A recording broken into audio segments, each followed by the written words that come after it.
네, 오늘 주일 예배 시작하겠습니다. 오늘 다 같이 하나님 앞에 찬양 드리고 하나님의 예배 드리기 원합니다. 예배 드리기 전에 기도드리겠습니다.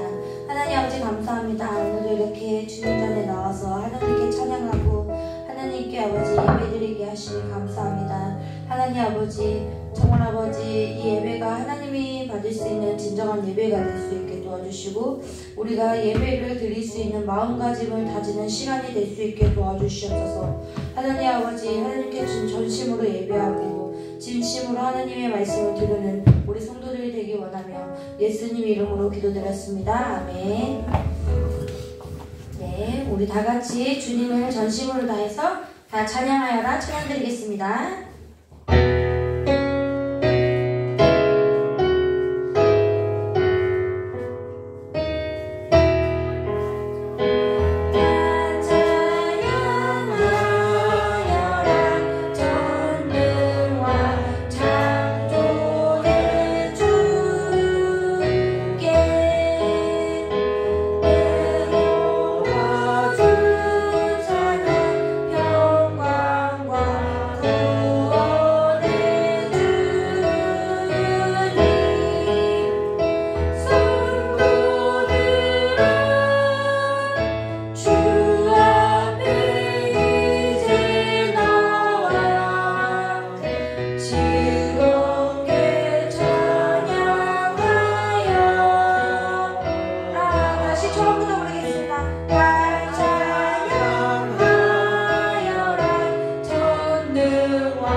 주님의 믿음을 갖고 우리가 주님을 찬양하고 주님을 섬기는 자들이 됐으면 좋겠습니다. 네, 주님의 나 주의 믿음 갖고 찬양드리겠습니다.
원합니다. 네, 지금 이 시간 우리 사도신경으로 신앙 고백 드리겠습니다. 전능하사 천지를 만드신 하나님의 아버지를 내가 믿사오며 그 외아들 우리 주 예수 그리스도를 믿사오니 이는 성령으로 잉태하사 동정녀 마리아에게 나시고 본디오 빌라도에게 고난을 받으사 십자가에 못 박혀 죽으시고 장사 뒤 사흘 만에 죽은 사람 가운데서 다시 살아나시며 하늘을 오르사 전능하신 하나님 뒷면에 앉아 계시다가 저로서 산 자와 죽은 자를 심판하러 오시라. 성령을 믿사오며 거룩한 공예와 성도가 서로 소통한 것과 죄를 사해 주신 것과 몸이 사는 것과 영원히 사는 것을 믿사옵나이다. 아멘. 네, 오늘 저희 보실 찬송은 220장이고요. 통합 찬송은 278장입니다. 오늘 부를 찬송은 220장이시고요. 통합 찬송은 278장입니다.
나오셔서 기도드리겠습니다.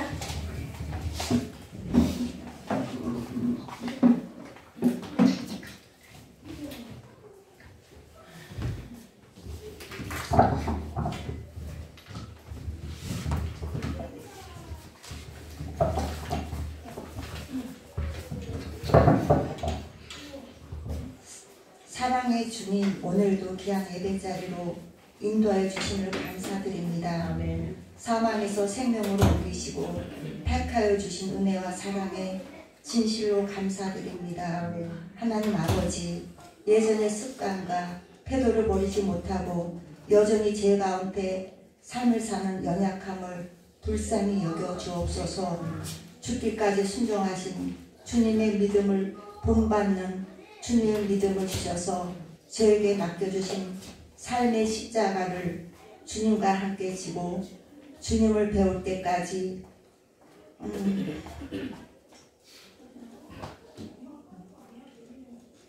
선한 싸움을 싸우면 달려갈 수 있는 저의 삶이 되게 하옵소서. 하나님 아버지, 지구촌 곳곳에 전쟁과 기근과 질병과 또 지진으로 인한 고통을 당하는 곳에 저들의 눈과 마음을 그곳을 향해서 가게 하시고 고통 당한 그곳에 주님의 자비와 사랑으로 회복되게 하시고 그 나라도 주님의 구원의 역사를 이루어 주옵소서. 아멘. 주님, 저희 나라도 복음으로 남북이 통일되도록 앞당겨 주옵소서. 사랑 하나님 아버지, 저희 교회도 하나님 말씀으로 세워지고 주님의 나라가 확장되게 하시고 진리의 말씀만이 선포되고 말씀과 예배가 살아있는 교회 되게 하옵소서. 오늘도 단에 세우신 귀한 목사님 연육이 강건함으로 붙드시고 오늘도 생명의 말씀만이 증거되는 복되고 은혜로운 시간 되게 하옵소서. 한 주도 저에게 주시는 하나님 말씀에 위로받고 세상의 삶을 녹록하지 않지만 지금의 고통이 머지않아 기쁨이 되며 지금의 고난이 훗날을 주님의 인도하심으로 넘쳐나게 될 것을 믿고 끝까지 믿음으로 달려가시는 저희를 되게 하옵소서. 저희의 마음을 항상 영원한 가치에 두게 하심을 감사하며 예수 그리스도의 이름으로 기도드립니다. 아멘.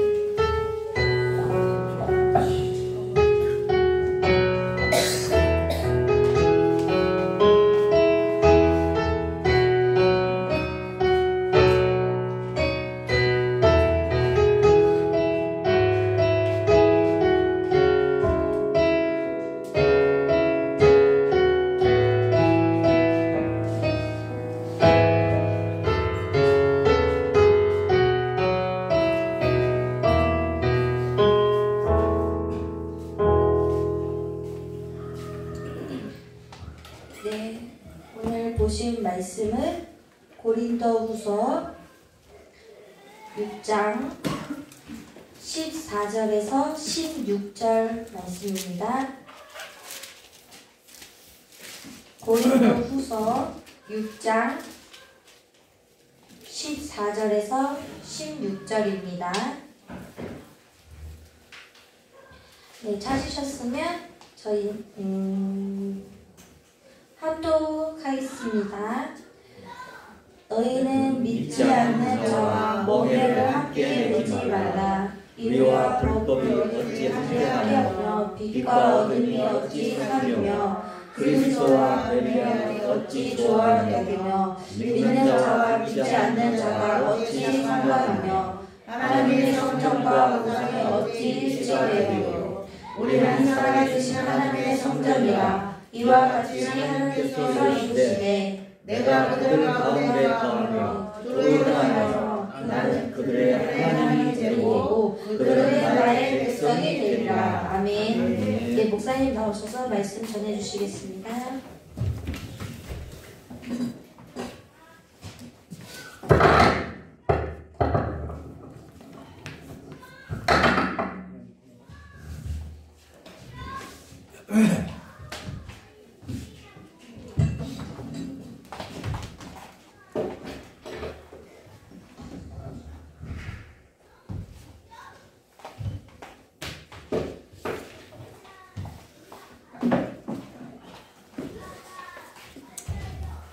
기도하도록 하겠습니다. 고맙고 감사하신 하나님 아버지, 우리 모두를 그리스도 예수 안에서 불러주시고 택하여 주셔서 하나님께서 기뻐하시는 하나님의 자녀들로서 기르시고 양육하여 주신 걸 정말 감사합니다. 우리 또한 하나님께서 우리를 기뻐하신 것 같이 우리도 하나님의 기쁨으로써 기쁨을 드리는 귀한 삶을 살아갈 수 있도록 주님께서 복을 내려주시었고 하나님의 거룩한 백성으로서 거듭난 삶으로서 아버지 이 땅의 삶을 하나님과 함께 동행할 수 있도록 복을 허락하여 주시길 간절히 원하오며 기도하신 예수님의 이름으로 기도드리옵나이다. 예, 오늘은요 웨스트민스터 신앙고백서 24장 사망과 사항, 결혼과 이혼에 있어서 우리가 함께 나눌 건데요. 사망과 사항이라고 했는데 사망까지밖에는 볼 수 없을 것 같아요. 지난주는 1항부터 사망까지 한다 했는데 2항까지만 했고요. 오늘은 또 3항, 4항 한다 했는데 3항까지밖에 못할 것 같아요. 3항은 무슨 내용이냐면요. 믿지 않는 자와 혼인에 대해서 이야기하고 있다는 것입니다. 그러면은 오늘은 지난 설계에 있어서 웨스트민스터 3항 결혼과 이혼에 있어서 함께 나눌 것인데요. 오늘 저 여러분이 기억할 것은 전에 저 여러분이 나눠드렸던 우리 웨스트민스터 신앙고백서 소책자에 보면은 모든 항목마다 각주가 달려있는 것을 볼 수 있다는 거예요. 근데 여기 모든 항목마다 각주가 달려있다는 것은 성경 말씀이라는 거죠. 성경 구절이라는 거예요. 그러면은 웨스트민스터 신앙고백서 24장 1항부터 6항 결혼과 이혼에 있어서만 각주가 있는 것이 아니라 모든 장마다 모든 항목마다 각주가 달려있는데 그것이 뭐냐면은 성경 말씀이라는 것이죠. 그러면은 이 웨스트민스터 신앙고백서는 어디에 근거하고 있냐면은 성경에 근거하고 있다라는 거예요. 네. 우리가 그것에 관해서 우리가 기억해야 한다는 것이죠. 그러면은 성경 말씀에 근거한 이 신앙고백서에 있어서 저와 여러분이 그와 같은 삶에 있어서 어떻게 하냐면은 지향하는 것을 뭐라고 하냐면 바른 신앙이라고 한다는 거예요. 우리가 이것에 관해서 지향하는 것을 바른 신앙관을 가졌다라고 이야기한다는 것이죠. 그리고 바른 신앙관을 가졌는지에 있어서 우리가 저 사람이 바른 신앙관을 가지고 있는지에 관해서 무엇으로서 알 수 있느냐? 그것은 바른 신학이라는 거예요. 지금 우리가 함께하는 것이 지금 저와 여러분이 바른 신앙을 세우기 위해서 바른 신학을 교육하고 있다는 것이죠. 그래서 저와 여러분이 바른 신학을 갖고 있어야 한다는 것입니다. 그러면 반대로 지금 웨스트민스터 신앙고백서에 있어서 함께 나눌 때 저와 여러분의 삶이 바른 신앙관에 기초한 삶이 아닐 때 저와 여러분의 삶이라는 것은 바른 신학이 세워져 있지 않다라는 거예요. 여러분 이단도 성경을 가지고 이야기한다라는 거예요. 근데 저희도 성경을 갖고 이야기하죠. 근데 이단하고 저희하고 다른 것이 뭐냐면 바른 신학이라는 것이죠. 이 기초가 다른 것을 말해준다는 것입니다. 자, 근데 더 중요한 것이 뭐냐면요. 바른 신학이 아닌 삶이라는 것은요. 바른 신앙관을 가지고 있지 않다는 것인데요. 그로 인해서 결혼이라는 것은 우리가 결혼이라는 것을 그냥 남녀가 혼인해서 만난다라는 것이 아니라 우리에게는 뭐냐면 이건 바른 신앙이고 그게는 바른 신학이 있다라는 거예요. 그리고 바른 신앙관을 가지고 있지 않다는 것은 성경 말씀에 이 모든 것이 어디에 근거하냐면 성경 말씀에 근거하고 있다는 것이죠. 성경 말씀에 내가 근거하지 못하고 있다는 것을 말해주고 있다는 것입니다. 그래서 결혼이라는 것은 신앙이고요. 신학이고요. 그리고 결혼을 보면요. 우리의 뭘 볼 수 있다는 건 신앙을 볼 수 있다고 이야기하고 있다는 거예요. 나는 믿는 사람과 결혼해야지. 그런데 말은 그렇게 하는데 조건을 본다는 것은 내가 아직 신학에 세워져 있지 않다는 거예요. 바른 신학이.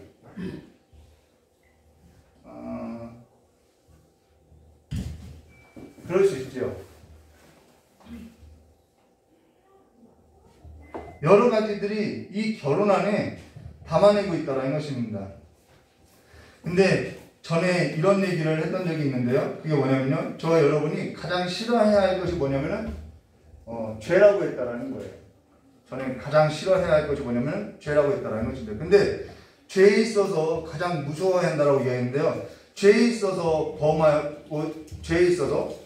죄라는 것은 하나님과의 우리와의 단절을 말하죠. 근데 죄에 있어 범하고도 무서워하지 않는 것은 차라리 어쩌면은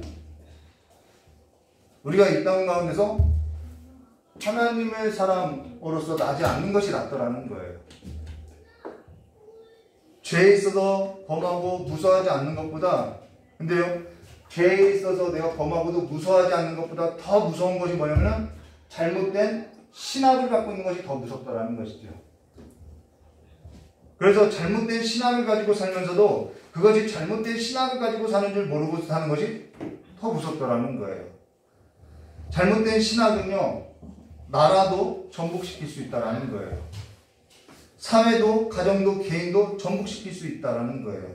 대표적인 인물이 역사적으로도 있죠. 히틀러와 같은 사람이 있죠. 십자군 전쟁과 같은 일을 하지요. 이것이 하나님의 거룩한 전쟁이라고 하면서 무모한 일을 하는 경우들이 있다는 거예요. 그것이 왜 그러냐? 잘못된 신학의 바탕을 두고 있다는 것이지요. 노예제도도 마찬가지죠. 세계대전도 마찬가지고요. 종교적 타락도 그렇고요. 이 밖에도 역사의 여러 가지 사건을 우리는 쉽게 찾아볼 수 있다는 것이죠.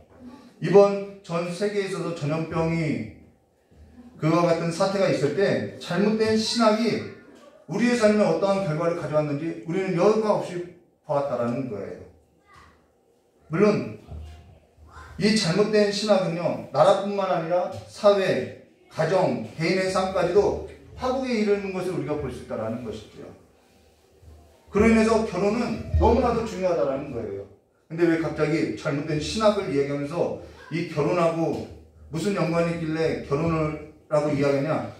앞서 말한 것처럼 결혼은 하나님께서 정하신 것인데 사람이 정하신 것이 아니라 하나님께서 정했다라는 것이죠. 근데 하나님께서 정했다라고 성경 말씀에 기초한 이 바른 신학이 가지고 있지 않으면은 이미 그 관계의 출발부터 다를 수밖에 없다라는 거예요. 가정의 출발, 그 사회 구성원의 출발, 그 기초가 출발이 다를 수밖에 없다라는 것이죠. 삶의 기초가 다르다라는 것입니다. 가령 어떤 사람이 결혼이라는 것을 하나님께서 정하신 것이라는 신앙관을 가지고 결혼을 하는데 어떤 사람은 결혼이라는 것은 내가 좋으면 하고 내가 싫으면 하지 라는 가치관을 가지고 결혼에 임한다면 그 삶 자체가 바로 기초부터 다를 수밖에 없다는 것이죠. 결혼을 임하는 삶의 태도부터 다를 수밖에 없다는 것입니다. 결혼이라는 것은 하나님 앞에서 한 남자와 한 여자가 오직 그리스도 안에서 성령을 따라서 무엇을 하기 위하면 한 몸을 이루어서 하나님의 언약, 하나님의 나라, 그 창조 질서를 세우는 것으로서 우리가 하나님의 거룩한 백성이 되고 하나님은 우리의 거룩한 하나님이 되는 그 삶에 있다라는 거예요. 거룩에 있다라는 것이죠. 근데 이 결혼관이 잘못되면요, 결혼해서 너희들이 세속적으로서 복을 받고 살면 되지, 너희들이 행복하면 되지, 너희들이 행복하면 그것도 너희들이 행복하면 하나님도 행복하시지, 이러한 결혼관을 우리가 갖고 있다는 것이죠. 근데 우리가 행복하다고 해서 하나님도 행복하냐? 그건 아니라는 거예요. 우리가 얼마든지 하나님을 떠나서 우리끼리 행복하게 살 수 있다는 것이죠. 그래서 하나님의 뜻이 이루어져야 할 그 가정에 하나님의 뜻이 멀어지는 경우들이 있더라는 것입니다. 그로 인해서 하나님 앞에 기도로, 그로 인해 결혼 전에 이 사람 저 사람 교제하다가 내 마음에 드는 사람이 있으면 좋으면 결혼한다라고 이야기한다라는 것이죠. 근데 결혼 전에는 하나님 앞에 기도로 하나님께서 정한 사람을 위해서 누구를 준비하는 일이냐면은 저 사람이 내 삶에 맞춰졌으면 좋겠어가 아니라 내가 준비되어 있어야 한다는 거예요. 내가 준비되어 있지 않으면 안 된다는 것이죠. 여러분, 하나님 믿음 있는 사람 주세요. 어떤 청년이 믿음 있는 사람 주세요. 이런 조건이 있는 사람을 주세요. 라고 기도했다라는 거예요. 근데 목사님이 뭐라고 이야기하면은 너가 그 사람 만날 삶이 되어 있니? 라고 하는 것이죠. 우리의 신앙은요, 내가 바르게 서 있어야 할 것을 말해준다는 것이죠. 그래서 그 삶에 있어서 우리는 결혼 전에 하나님 앞에 기도로 하나님이 정한 사람을 위해 내가 준비되어야 할 것에 있어서 출발부터 다를 수밖에 없다는 것입니다. 그러고 나서 내 마음에 들지 않을 때, 여러분, 내 마음에 드는 사람과 결혼했는데 살다 보면은 내 마음에 드나요? 내 마음에 들지 않는 일들이 더 많이 있더라는 거예요.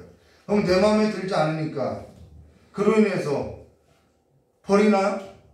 그럴 수 없다라는 것이죠. 그 모든 삶의 책임이 내게 무거운 짐이 될 수 있다는 것입니다.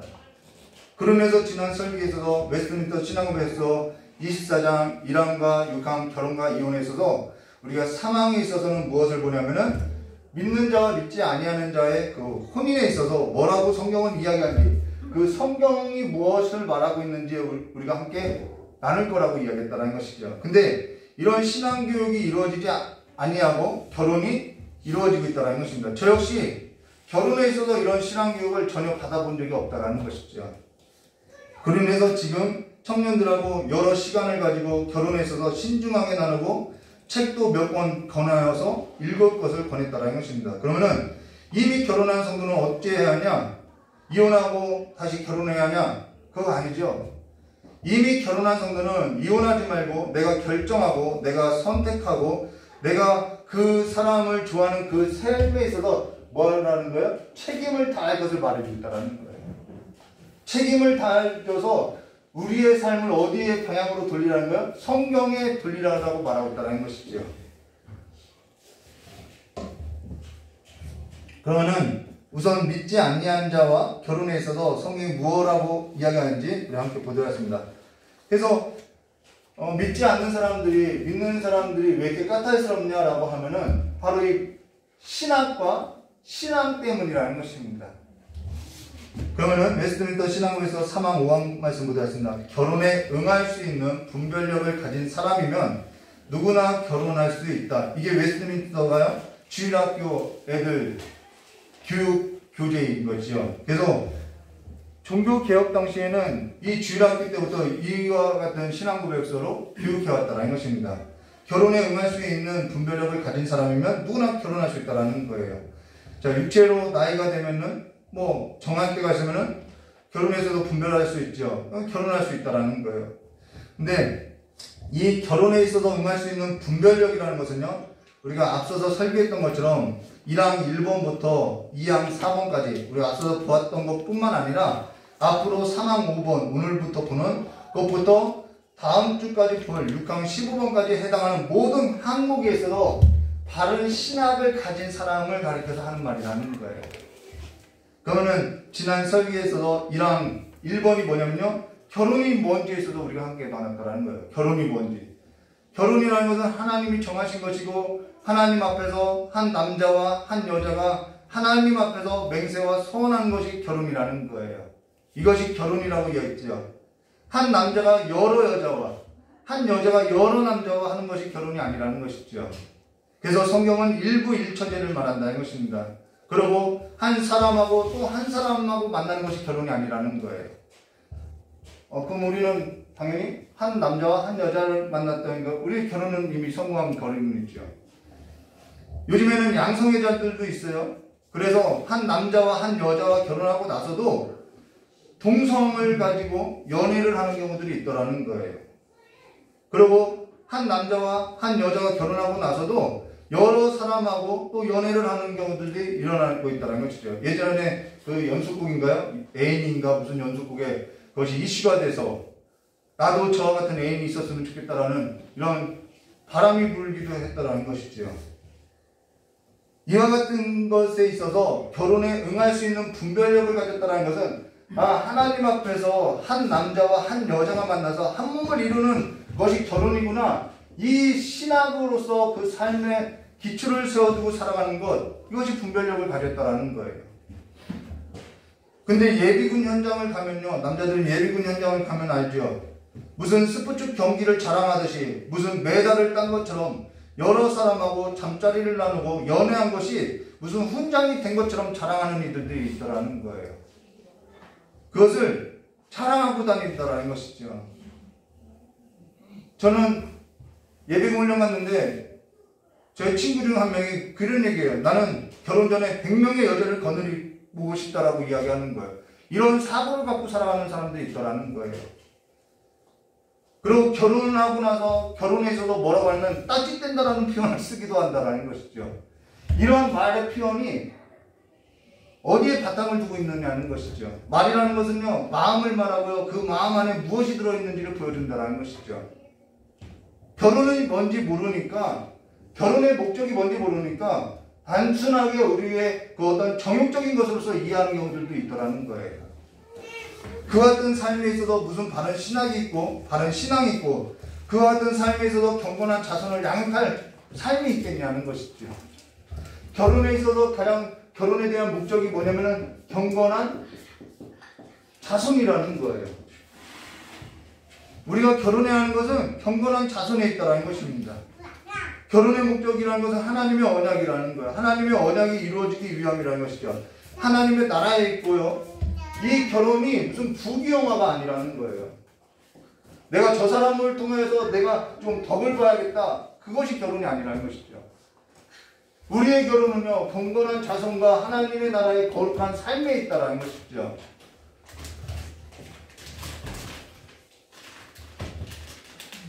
그러면서 하나님 앞에서 한 남자와 한 여자가 결혼하여서 하나님께서 복을 주신 것, 그래서 생육하고 번성하고 땅을 충만하고 땅을 정복하고 땅을 다스리는 삶에 있어서 우리가 순종해 나가는 삶에 있다라는 것입니다.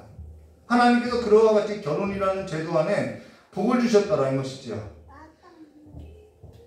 근데 생육하고 번성하고 경건한 자손에 있어서 생육하고 번성하고 땅에 충만하고 땅을 정복하고 땅을 다스리는 그 일에 있어서 하나님의 나라로서 세워져야 하는데, 죄악으로 가득하게 된 이 세상 나라가 그 모든 삶에 있어서 오염시켜 놨다라는 것이죠.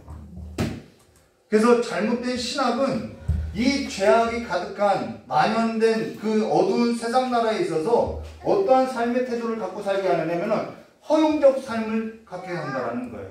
허용적 삶의 태도를 갖게 한다라는 것이죠.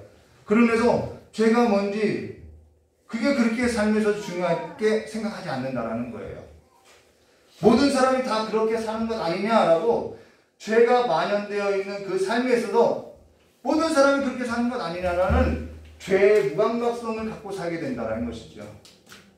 그러면서 3항 5번 말씀 보시면요, 결혼에 응할 수 있는 분별력을 가진 사람은 누구나 결혼할 수 있다라고 하는데, 그러고 나서 그 전제 조건이 뭐냐면 3항 6번 그러나라고 붙다라는 거예요. 그러나 그리스도인들은 오직 주 안에서만 결혼해야 할 의무가 있다라고 말하고 있다는 것이죠.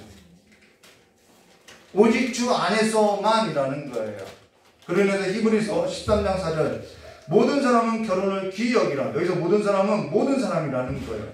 친소를 더럽히지 않게 하라. 음행하는 자들과 간음하는 자들은 하나님의 심판이 있으라 라는 거예요.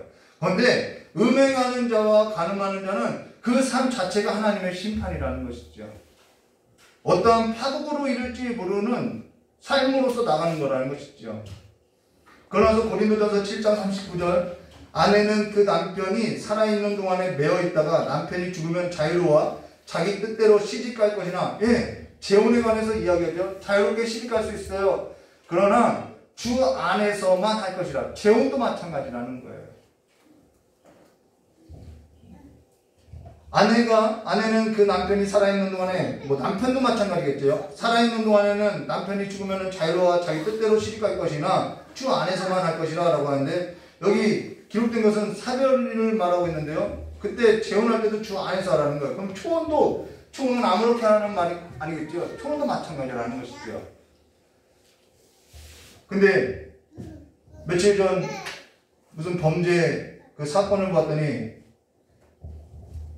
본 남편이 있어요. 근데 애인이 있어요. 애인하고 다른 살림을 차리고 싶어서 그 본 남편을 청부 살해하는 일들도 있더라는 거예요.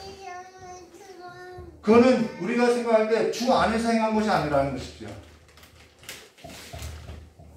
주 안에서만 할 것을 말하고 있다는 것입니다. 근데 저 여러분 모든 삶에 있어서 주 안에서 행한다는 거예요.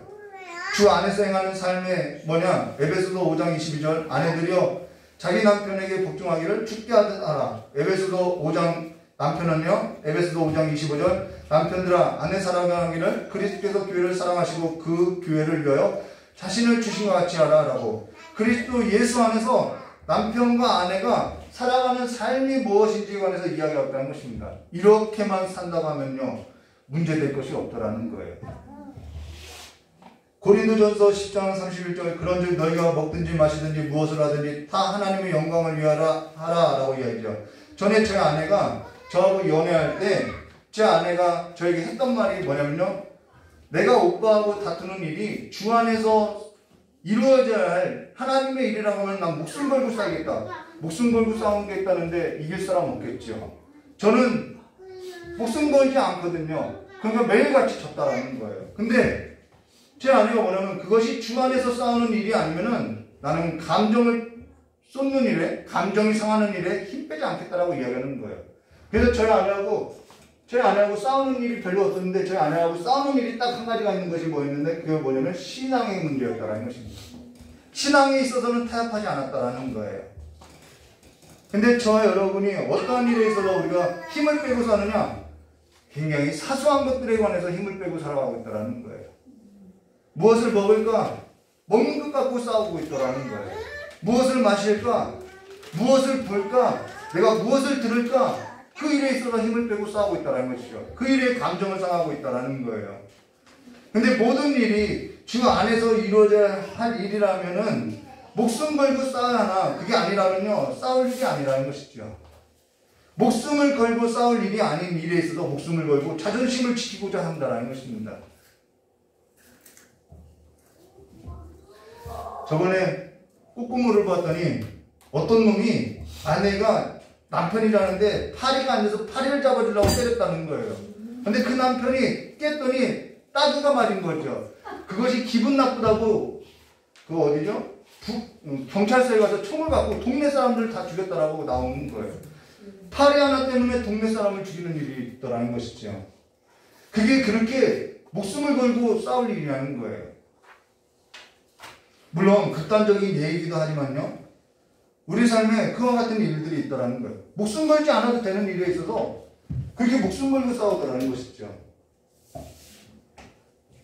너가 기저귀를 갈았느냐, 내가 기저귀를 갈았느냐, 너가 한 번 더 청소를 했느냐, 내가 한 번 더 청소했느냐, 그런 일이라는 거예요.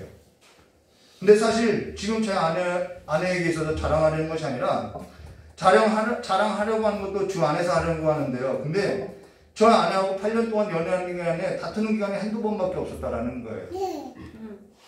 내가 감정으로 접근했을 때 저 아내는 감정을 소모하는 일에 있어서 낭비하기 싫다고 안 싸웠다라는 것이죠. 근데 저 아내가 늘 신앙의 문제에 있어서는요, 목숨 걸고 싸우기 때문에 제가 변하게 되었다는 것입니다. 신앙에 있어서는요, 타협하지 않았고요, 허용하지 않다라는 거예요. 그것은 우리 삶에 있어요, 이 결혼에 있어서 너무나도 중요한 삶의 태도라는 것이죠. 사망 6번 볼까요? 그러나 그리스도인들은 오직 주 안에서만 결혼해야 할 의무가 있다. 그로 인해서 그리스도인들은 오직 주 안에서만 결혼해야 할 의무가 있다라는 것에 있어서 사망 7번에 뭐라고 했냐면은, 이 일에 있어서 사망 7번에 그러므로 참된 개혁주의 신앙을 신봉하는 자는 불신자들이나 로마 카톨릭 신자들이나 기타 우상 숭배자들이나 결혼해서는 안 되며 생활면에서 노골적으로 사악하거나 저주받을 만한 이단을 주장하는 자들과 경건한 자가 결혼함으로 해서 멍해를 같이 해서는 안 된다라고. 여기 개혁주의라는 것은요, 성경으로 돌아가자, 성경의 말씀을 기초로 한 것이 개혁주의라는 거예요. 내가 이미 결혼했어요. 내가 성경을 알게 됐어요. 조금씩 알게 됐어요. 그러면은 우리 삶은 다시 성경으로 돌아간다라는 것. 그것이 개혁주의라는 거예요. 여기 참된 개혁주의 신앙을 신봉하는 자는 불신자와 결혼함으로 해서 멍해를 같이 하면 안 된다라는 것이죠. 여기에 있어서 성경 말씀은 왜 안 되느냐라는 것에 관해서 이야기해요. 출애굽기 34장 15절과 16절에 너는 산과 그 땅 주민과 언약을 세우지 말지니 이는 그들이 모든 신을 음란하게 섬기며 그들의 신들에게 제물을 드리고 너를 청하여.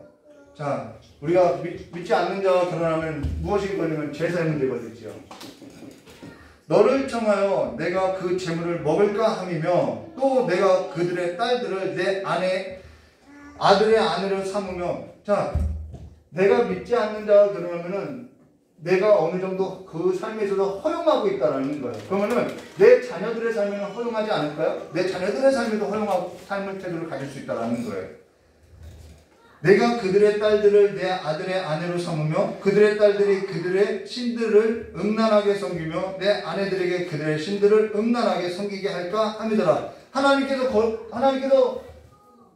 하나님께서 뭐랄까요? 근심하는 일이 뭐냐면은 너희들이 나를 떠난 것이 근심이라는 거예요. 너희들이 나를 떠나서 다른 신들을 섬길까가 두렵다라는 것이죠. 제사 문제, 술, 담배 문제, 이 세상 풍조를 따라 살아가는 그런 문제들, 실제로 우리의 삶에서 그러한 일들이 실제 일어나고 있다는 것이죠. 전에 어떤 남자가 어떤 믿지 아니하는 여자와 교제하여서 결혼했다라는 거예요. 둘은 사랑했지요. 근데 여자가 그 믿는 남자가 교회 다니는 것을 싫어해서 교회를 다니지 말라고 했다라는 거예요. 그래서 그 어떤 남자가 그 다음부터 교회를 다니지 않았다라는 것이죠. 그러고 나니까 교회를 다니지 않으니까 당연히 자녀들도 다니지 않는 일들이 벌어난다라는 거예요. 근데 하나님께서 핏값으로 산 자기 아들의 핏값으로 산 그 자녀들을 그냥 두겠냐는 것이죠. 하나님께서 손을 대기 시작했다라는 것이죠. 완전하게 망했다라는 것입니다. 그러고 나서 다시 어떤 그 남자와 어떤 그 여자는 그 완전하게 하나님께서 손대신 것으로서 교회를 나가기 시작했고요. 근데 하나님께서 손대신 일로서 그냥 끝나고 마느냐, 그거 아니라는 거예요. 그때부터 또다시 시작이라는 거예요. 하나님께서는요, 여러분, 애굽왕 바로를 쳤던 것은요, 애굽의 신들을 친 거라는 거예요. 하나님께서는요, 그들이 세상 신들을 섬기고 의지했던 그런 불순물에서도 완전히 제거하고자 완전히 헌집 벽털듯이 털어버린다는 것이죠. 이것이 다른 누군가의 이야기가 아니라 제 부모님의 이야기라는 거예요. 이것이 제가 3, 4살 때 경험했던 일이라는 것이죠. 그런데서 결혼이라는 것은 하나님께서 하나님의 언약을 세우는 것이고 하나님의 구속의 역사가 이 결혼 안에 담겨져 있다는 것입니다. 뭐 이러한 일뿐일까요? 여러 가지 일들이 있다는 것이죠. 믿음에 있어서 신실한 여자가 믿음에 있어서 신실하지 않는 남자와 교제를 하고 나서 남자도 신실하게 되는 일들이 일어난다는 거예요. 자, 믿음에 있어서 신실하지 않던 남자에게 있어서 하나님께서는 그를 신실하게 만들고자 신실하게 하고자 믿음에 있어서 신실한 여자를 붙여놨다라는 거예요. 근데 만일 믿음에 있어서 신실했던 그 여자가 믿음에 있어서 신실하지 않던 남자에게 있어서 신앙에 있어서 타협하고 허용적인 삶을 가졌다면 그 둘은 하나님께서 심판하고자 한다는 것이죠. 그리고 믿음에 있어서 신실했던 여자가 믿음에 있어서 타협하지 아니하고 하나님에 있어서 선한 도구로 쓰임받았다면 그래서 그 신실하지 않던 그 남자를 하나님 앞으로 인도했다면 그 여자의 삶 자체는 하나님께서 복이 되고요. 하나님께 상급이 된다는 거예요. 전에 저 같은 경우에는 신실하지 않았어요. 예배당 안에서는 신실했으나 예배당 밖에서는 물론 술, 담배는 하지 않았어도 대중가요를 듣고 세상의 출세를 따라서 눈이 멀어서 살아왔다는 것입니다. 근데 대중가요를 들으면 내가 세상에서 뭔가 된 것처럼 살아왔다는 거예요. 근데 저와 함께 저희 아내도 대중가요를 듣고 세상의 출세를 쫓아왔던 그러한 삶의 태도를 허용하고 살았다면, 타협했다면 저희 아내의 믿음도 하나님께로부터 인정받은 믿음이라고 할 수 없고 저 역시 그와 같이 지내는 삶에 있어서 허용된 삶으로서 계속해서 하나님께 소망을 두지 않고 세상에 소망을 두고 출세에 소망을 두고 살아갈 거라는 것이죠. 그렇게 세상 나라 사람처럼 구분 없이 이 거룩함이 없이 살 거라는 거예요. 그러면은 믿음에 있어서 신실하지 아니한 남자가 남자나 여자나 믿음 없는 남자와 여자와 교제해서 결혼하게 되면 자, 믿음에 있어서 신실하지 않아요. 근데 믿지 않는 남자나 여자와 교제하고 결혼하면 어떻게 되느냐면요. 우선 결혼 자체가 믿지 않는 자와의 그 결혼의 출발에 있다라는 것이죠. 그리고 믿음에 있어서 신실하지 못했다라는 것은 그 자체가 하나님께서 연단하고자 한다라는 거예요.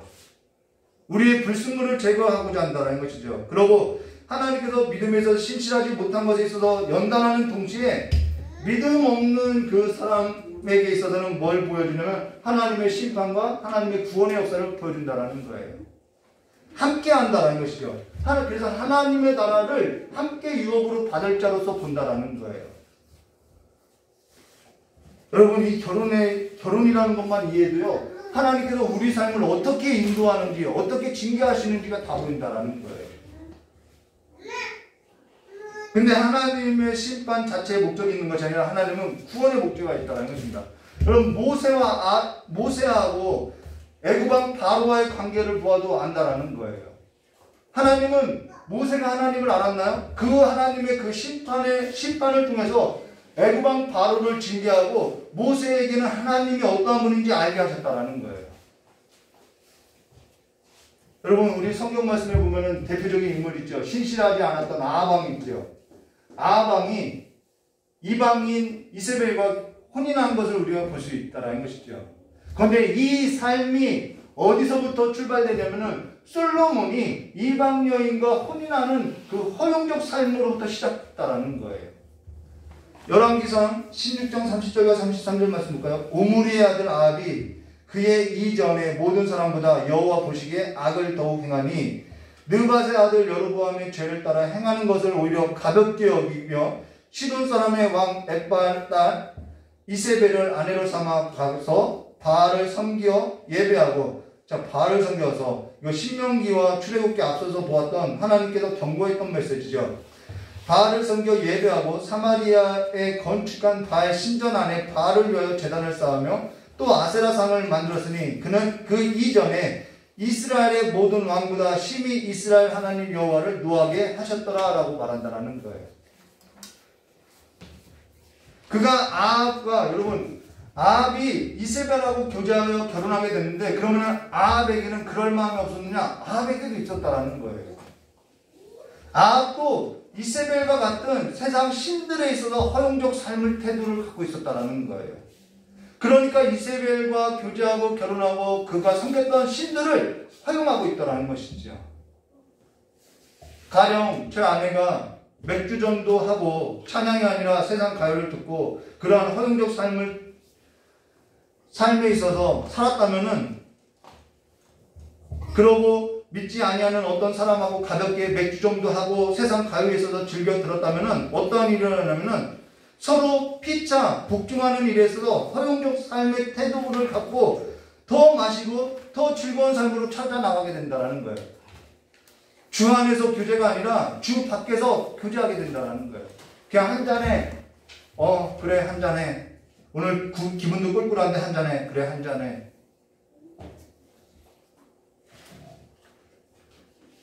그러면은 예배당은 나오나 삶은 세상 사람과 거룩함이 구별된 삶이 안 된다라는 거예요. 그리고 그 둘 사이에서 난 자녀는 어찌 되느냐? 부모보다 더 허용적 삶의 태도를 가진다라는 거예요. 왜요? 부모가 맥주 정도는 하고 그렇게 사는 것이 괜찮다고 하면요, 자녀들은요 친구를 따라서요 술 마시는 장소에 가고요, 음악이 즐겨하는 장소에 가고요, 그것에 있어서 그냥 죄가 뭔지 만연된 삶에 있어서 허용되어서 그냥 살아간다라는 거예요. 자, 하나님의 언약이 결혼 안에서 이렇게 깨어질 수 있음을 보여주고 있다는 거예요. 이 삶의 태도는 저와 여러분 자신을 보면 될 수 있다는 것이죠. 우리 삶에 일어나는 일들이라는 거예요. 전에 어떤 교회 장로님과 권사님이 맥주와 음악을 즐기는 것을 보았어요. 근데 자녀들은 그보다 더 하더라는 거예요. 내가 허용적 삶의 태도를 가질 때 다음 세대는요 그보다 더 하게 된다는 거예요. 누룩이 더 부풀게 되어 있다는 거예요. 그러면서 지난 2022년 송구영 신예배와 신년 예배를 예배할 때 가정을 하나님 나라 되게 하라라고 이야기했던 적이 있지요. 주 안에서 지내야 한다고 이야기했지요. 며칠 전 가족끼리 시간을 보내는데 아침에 펼쳐진 자연을 보고요 그냥 있을 수 없었다라는 거예요. 하나님은 자연 가운데 하나님의 신성, 하나님의 그 경이로움을 숨겨놨다라는 것이죠. 그러면서 아침에 눈을 뜨고 그 자연 경관을 보면서 하나님께 기도하기를, 하나님 모든 만물이 주를 찬송하게 해달라고, 저의 마음이 주를 높여서 찬송하게 해달라고 기도하게 됐고, 하나님을 찬송하며 하나님의 그 마음을 기쁘게 해드리고자 했다라는 거예요. 근데요, 주 안에서 주께서 기뻐하실 삶에서 이와 같이 살고자 하는데, 이러한 바른 신앙, 여러분 자연 만물을 자연을 아는 그 일반 계시가 없을 때는 우리는 자연을 보고도요, 아 좋다 할 수 있다라는 거예요. 아 좋다, 기분 좋다, 기분 찢어진다, 노래 한 잔 부르고 관광차 안에서 흔들어대면서 살아갈 수 있다라는 거예요. 그와 같이 다를 수밖에 없다는 것입니다.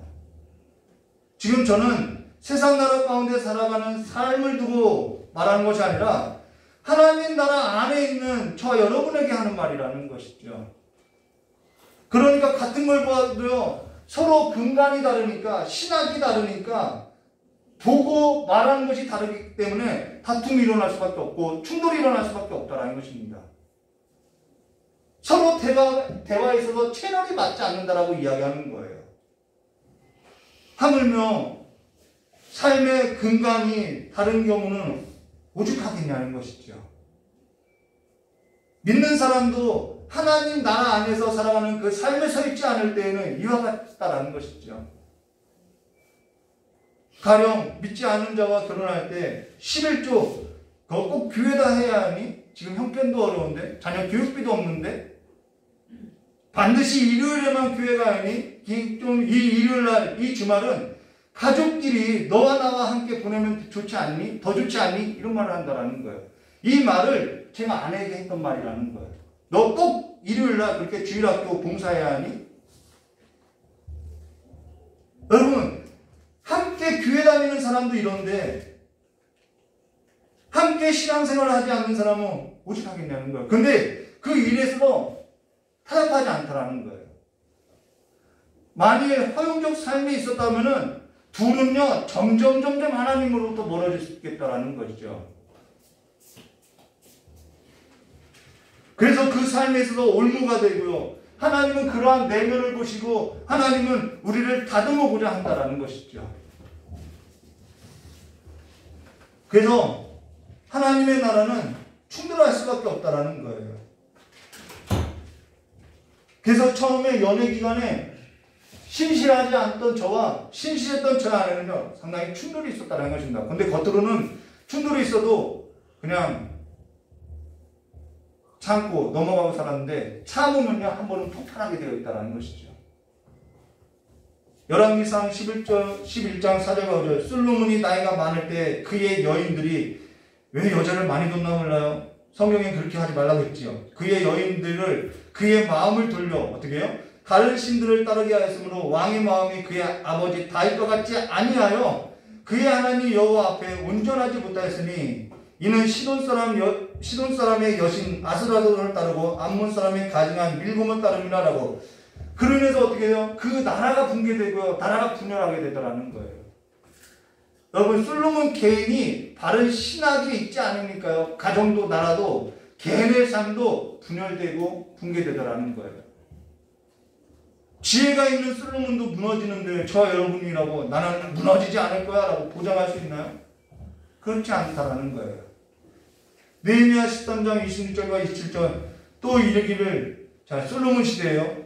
훨씬 그 이유죠. 또 이르기를 옛적에 이스라엘의 왕 솔로몬이 이 일로 범죄하지 아니하였느냐. 그가 많은 나라 중 비길 왕이 없어 하나님의 사랑을 입은 자라. 하나님이 그를 왕으로 삼아 온 이스라엘을 다스리게 하였으나 이방 여인이 그를 범죄하게 하였나니 너희가 이방 여인을 아내로 맞아 이 모든 큰 악을 행하여 우리 하나님께 범죄하는 것을 우리가 어찌 용납하리라 라고. 느헤미야 시대도 제사장들이나 서기관들이 이방 여인과 혼인하더라는 거예요. 그러면은 백성들은 말할 것도 없겠지요. 말라기서 2장 11절과 12절 유다는 거짓을 행하고 이 거짓이 뭔지 볼까요? 이스라엘과 예루살렘 중에는 가증한 일을 행하였으며 유다는 여호와께서 사랑하시는 그 성결을 욕되게 하여 이방 신의 딸과 결혼하여 이 일을 행하여 사람들에게 속한 자는 깨는 자나 응답하는 자는 물론이요. 자, 깨어있는 자나 응답하는 자는 물론이요. 만군의 여호와께 제사를 드리는 자도 여호와께서 야곱의 장막 가운데서 끊어버리라 라고 끊어버릴 거라고 이야기하는데 사실상 끊어버린 것이 아니라 그들의 삶이 여호와 하나님 앞에 마음을 두지 않고 가더라는 거예요. 그러면 두 번째, 로마 카톨릭 신자들이나 기타 우상 숭배자들과 결혼해서는 안 된다. 그들도 예수 믿는 거 아닌가요? 뭔가 우리와 같지 않나요? 라고 물을 수 있어요. 그런데 개혁주의 신앙은요 성경으로 돌아가야 한다고 이야기했죠. 신학이 로마 가톨릭하고 다르다라는 거예요. 그래서 신앙도 다르다라는 거예요. 저와 여러분이 마리아 이름으로 기도할 수 있겠나요? 저와 여러분이 천사를 숭배할 수 있겠나요? 그런데 로마 가톨릭은 한다라는 거예요. 그 모든 것이 성경 말씀도 아니고 바른 신학도 아니라는 것이죠. 그러면서 종교 개혁에 있어서 종교 개혁을 하고자 했던 것이 아니라 종교 개혁자들은 내가 종교 개혁해야지 그게 아니라 우리 성경 말씀으로 돌아가자 했던 그 운동이 종교 개혁이 되었다라는 거예요. 기타 우상 숭배자들과도 안 된다라고 이야기하죠. 무당, 이슬람교, 힌두교 여러 종교들에 있어서 안 된다라는 거예요. 전에 어떤 방송을 보니까요. 무속인이 나와서 정신의학과 박사하고 상담하는 내용을 봤어요. 근데 정신의학과 박사가 뭐냐면은 무속인들은 이거는 정신분학적으로 설명해도 정의할 수 없더라는 거예요. 조현병과 같은데 조현병도 아니고 뭐라고 설명할 수 없더라는 것이죠. 의학적으로요. 그랬더니 그 무속인이 뭐라 했냐면은 그게 맞다라는 거예요. 어떤 신이 있다라고 이야기하는 거예요. 자신이 신병이 있었는데 신을 받고 신병이 없어졌다라고 이야기하는 거예요. 신병이 없어지고 나서 무엇을 깨달았냐면 자신이 전에 신기가 있었는데 그 신기가 있었던 것이 신이 나를 택하였다라는 것에 관해서 확실하게 되어서 내가 그 자신감으로서 내가 사람들에게 이런저런 이야기로서 내가 능력을 행한다라고 이야기하는 거예요. 무슨 말을 하려고 하냐면 저는 그 말이 틀린 말이 아니라는 거예요. 그러나 그들 말대로 그들이 신을 받았다는 것은 그래서 그 귀신을 불러서 이런저런 일을 행한다는 것은 그 배후 세력이 귀신이라는 것이죠. 성경도 귀신을 인정해요. 근데 저와 여러분이 그들하고 결혼해서 한 몸을 이룬다는 것이 말이 되겠냐는 거예요. 전에 있던 교회 청년이 무속인 자녀와 교제하고 있었다는 거예요. 근데 그 일에 있어서 단호하게 교회가 청년에게 가르치지 못하더라는 거예요. 오늘 저와 여러분이 주 안에 있어야 한다는 거예요. 내가 주 안에서 삶이 세워져 있다면, 신앙이 세워졌다고 하면은, 바른 신학이 있다고 하면은, 내가 주 안에서 준비되었다고 하면은, 그와 같이 하겠냐는 거예요. 내 감정이 좋으니까 그저 하다가 그냥 살면 되는 거 아닌가요? 그러고 있었다라는 것이죠. 여기 그러고요. 생활면에서 노골적으로 사악하거나 라고 여기 사람이 해서는 안 될 일에 있어서 사악한 일을 행하는 이들이 있더라는 거예요. 간음, 살인, 도박, 폭력, 학대, 스토킹, 요즘엔 데이트 폭력 이런 것들이 있죠. 그런 생활면에서 노골적으로 술에 임박힌 자, 중독 그런 자와 교제하고 결혼하면 안 된다는 것이죠. 한 번은 제 아내에게 이야기를 들었는데 제 아는 사람이 클럽에서 교제하고 나서 결혼했는데 결혼하고 나니까 그 사람이 전과자에다가 불량배다라는 거예요. 처음에는 돈을 많이 벌어다 준다고 해서 좋아했다라는 것이죠. 근데 내가 주 안에 있다고 하면은 내가 그 환경 가운데서 그런 교제가 이루어졌겠냐는 거예요. 그러고 나서 또 저주받은 만한 이단을 주장하는 자들과 해서는 안 된다는 거예요. 여기 저주받을 만한 이단을 주장하는 자들, 신천지, 안산홍 여러 가지 있죠. 근데 그것도 중요한데 이단성을 갖고 있는 사람들하고도 결혼하면 안 된다는 거예요. 근데 우리가 그것을 무엇으로서 분별할 수 있느냐? 바로 신학이 있어야 한다는 거예요. 그들도 성경을 갖고 이야기해요. 신천지도 자기네들이 진리라고 성경을 갖고 오직 성경만이 중요하다고 이야기해요. 우리도 그러죠. 오직 성경만이 중요하다고 이야기해요. 무엇이 다르냐면 바로 신학이 다르다는 것입니다.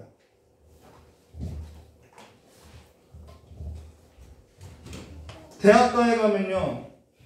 고등학교를 마치고 나면 고등학교를 막 마치고 들어온 신입생들에게 이성들이 접근해요. 이성들로서 포교활동을 해요.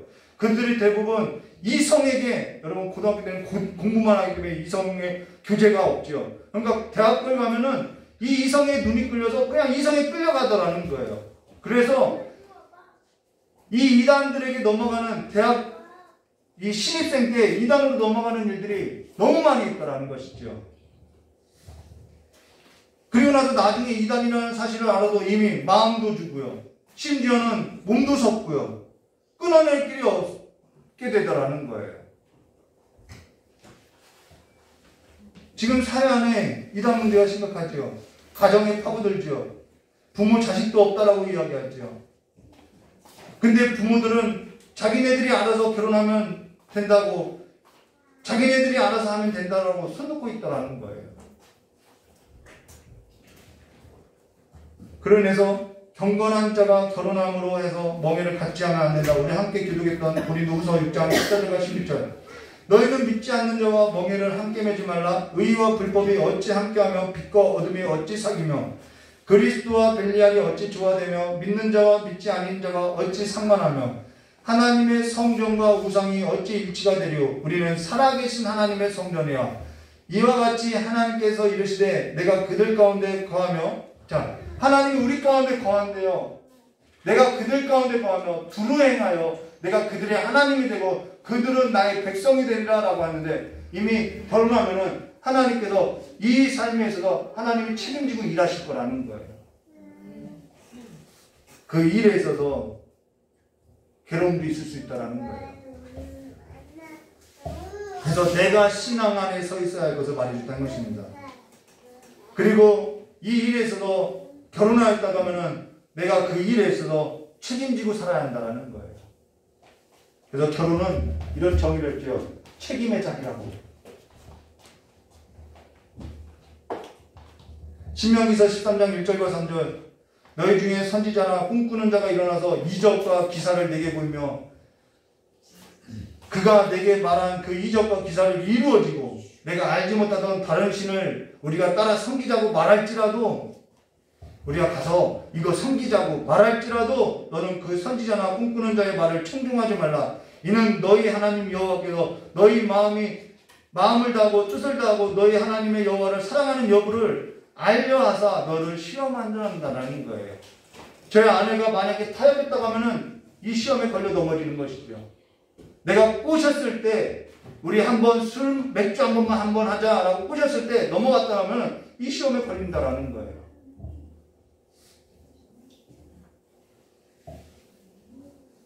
제 아내는 저하고 연애할 때, 제가 데이트할 때 찬송가도 못 들게 했다라는 거예요. 시끄럽다고. 그래서 세상 가요를 옆에 들고 저만 좋다고 분위기 내면서 흔들어대면서 다녔다라는 거예요. 오늘 저와 여러분이 여호와만 사랑하면 시험에 빠질 일은 없다라는 거예요. 오늘 저와 여러분이 여호와만 사랑하면 세상 나라의 유혹에 넘어갈 것도 없고 세상 풍조에 떠밀려갈 일도 없다라는 거예요. 오늘 저와 여러분이 예수만 사랑하면 세상의 풍조에 떠밀려갈 일도 없다라는 거예요. 오늘 예배당에 나왔어도 제 아내와 같이 저는요 오랫동안 예배당에 나왔어요. 3살 때부터 다녔으니까요. 근데 제 아내와 같이 하나님을 사랑하는 자를 가까이서 보지 못했다라는 거예요. 여호와만 사랑하니까 세상의 유혹에도 흔들리지 않더라는 것이죠. 오늘 저 여러분의 삶에 있어, 결혼에 있어 하나님의 구원이 될 것인지 하나님의 심판이 될 것인지 저 여러분에 있어서 그 삶을 진단하시고 여호와 하나님께로 결단하고 구원이 되고 복이 되는 삶으로 일어나서 하나님께서 참되게 우리에게 복을 주신 그 삶에 있어서, 그래서 하나님께서 함께 심판하고자 하는 그 작정된 일이 아니라 아합과 이세벨은 하나님께서 아예 작정하신 거죠. 그러한 같은 일이 아니라 하나님께서 창세전에 우리 가정에 복이 되고자 작정한 그 삶에 있어서 일어나서 그리스도 예수 안에서 정말 한 몸을 이루는 삶으로서 창조의 삶이, 하나님의 그 아름다운 동상이 이루어지는, 하나님이 우리에게 삶 가운데 거니셔도 아무런 꺼리낌이 없는 충만한 삶이 되시기를 주님의 이름으로 축원합니다. 이 삶을 이루어가야 한다는 거예요. 내가 이 남자 만나서 부귀영화를 누려야지. 그 모든 때를 벗어던지고 하나님의 거룩한 백성으로 거듭나시기를 주님의 이름으로 축원합니다. 같이 찬송 93장 부르고 기도하도록 하겠습니다.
인도하시고요. 우리 새롭게 그리스도 예수 안에서 출발한 우리 가정이 있습니다. 그 가정 위에 기도 많이 해주셔야 돼요. 정말 기도 많이 해주셔야 돼요. 그리고 아직 결혼하지 않은 청년들이 있어요. 그 청년들을 위해서 정말 기도 힘써야 하는 거예요. 기도에 힘쓰시기를 주님의 요청합니다. 같이 기도하도록 하겠습니다. 고맙고 감사하신 하나님 아버지, 하나님의 뜻이 있어서 아버지 귀한 남자와 귀한 여자가 그리스도 예수 안에서 한 짝을 이루어서 한 몸을 이루어가고자 하오니 하나님께서 그들의 삶에 참석에는 복을 명하셨던 것 같이 이제는 그들의 삶이 하나님의 복으로서 생육하고 번성하고 땅에 충만하고 땅의 환경에 지배를 당하는 것이 아니라 다스리고 정복하는 삶의 지혜와 능력을 얻고 살아가시도록 주여 그들의 삶을 복되게 하여 주시옵고 그들의 삶을 무너뜨리고자 하는 악한 어둠의 권세, 죄악된 그 모든 것을 아버지 깨끗하게 주의 보혈로서 씻어주셔서 오직 주님 안에서 예수 그리스도 안에서 살아갈 수 있도록 주여 복을 내려주시길 간절히 원하고 합니다. 이 또한 우리 이미 결혼한 아버지 성도들의 삶에도 하나님의 나라가 임하고 하나님의 뜻이 이 가정 가운데도 임하여서 하나님의 복이 선포되어지고 모든 어둠의 불순물들이 아버지 씻겨나가서 하나님의 그 아름다운 형상을 보고 하나님께서 이루신 하나님의 나라를 바라보며 살아갈 수 있도록 저 역사해 주셔서 부부가 한 몸이 되는 삶이 될 수 있도록 저 역사해 주시길 간절히 원하고 합니다. 공간 한 몸으로서 살아가는 것이 아니라 영웅부터 그리스도 예수 안에서 하나님의 그 사랑 안에서 거듭난 자들로서 사랑으로 하나 되게 하여 주시옵고 아버지에게는 복된 가정으로서 하나님의 그 풍성함을 드릴 수 있도록 저 복을 내려주시길 간절히 원하고 합니다. 앞으로 혼인을 하고 결혼할 우리 청년들의 삶이 있고 아버지 어린아이들이 자라나서 하나님께서 정하신 아버지 결혼을 해서 믿음의 가정을 세울 어린아이들이 있사오니 그들의 삶 가운데 하나님께서 아버지 동등백기를 허락하사 하나님께서 이 땅 가운데서 누릴 수 있는 복을 누리면서 살아갈 수 있도록 저 복을 내려주시길 간절히 원하고 합니다. 그들이 하나님을 떠나서 죄악의 길을 가지 아니하도록 주님께서 그들의 마음과 생각과 삶을 붙들어주셔서 하나님께서 통치하시는 하나님께서 다스리시는 하나님의 복된 가정이 될 수 있도록 이렇게 두 손으로 축복하여 주시옵고 오늘 아버지의 전에 나와서 예배하고 찬양하고 기도하고 또한 하나님의 예배당을 예배를 드릴 수 있는 공간을 아버지여 봉사로서 헌신하는 이들의 모든 삶을 아버지께서 예배로 받아주시옵고 아버지께서 기쁨으로 받아주셔서 아버지께서 우리의 삶에 있어서 하나님의 기쁨이 넘쳐서 우리의 삶에 쏟아져서 우리의 삶도 하나님으로 말미암아 즐거워하는 사는 힘이 우리 가슴 가운데 우리의 삶 가운데 넘쳐나게 해주시길 간절히 원하고 우리의 모든 삶과 우리의 모든 헌신과 우리의 모든 예물이 하나님의 나라의 헌장으로서 귀하게 쓰임받는 삶이 될 수 있도록 복을 내려주시옵고 기름 부어서 거룩하게 구별하여 주시길 간절히 원하오며 여호신 예수님의 이름으로 축복하며 기도드리옵나이다. 이제는 우리 주 예수 그리스도의 사랑과 하나님 아버지의 넓고 풍성하신 은혜와 성령 하나님의 내주방과 감동 풍성하시며 없사가 이미 결혼을 하고 하나님 앞에서 존귀한 자로서 존귀하게 살고자 하는 우리 귀한 성도의 머리 위에와 앞으로 하나님 안에서 결혼하여서 귀한 가정을 꿈꾸는 우리 청년들과 어린아이의 삶 위에도 또한 복음을 들고 나간 우리 성교지 위에 전쟁과 아버지와 기근과 아버지와 재난으로서 가정이 깨어지고 나라가 깨어져 있는 그 아픔이 있는 자들 위해 영원히 함께 있을지어다. 우리 하나님께 영광을 드리겠습니다.